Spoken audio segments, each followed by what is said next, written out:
People often ask me, how do you prepare a presentation? And my big tip is, don't start with PowerPoint.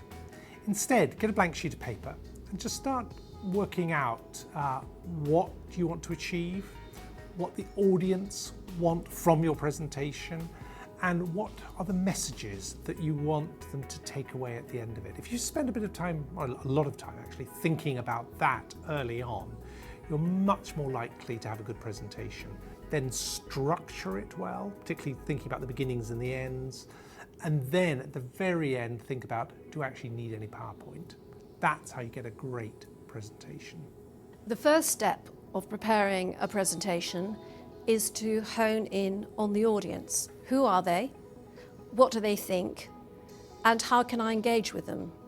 You need to do your prep and your homework. And if you can find the right path to engagement with them, then you've completed the number one step that you need to take. There are three key things to preparing for a presentation. You need to understand your audience, who are they and what do they want. Number two, you've got to understand your intent, how you want to change the audience mind or behaviour.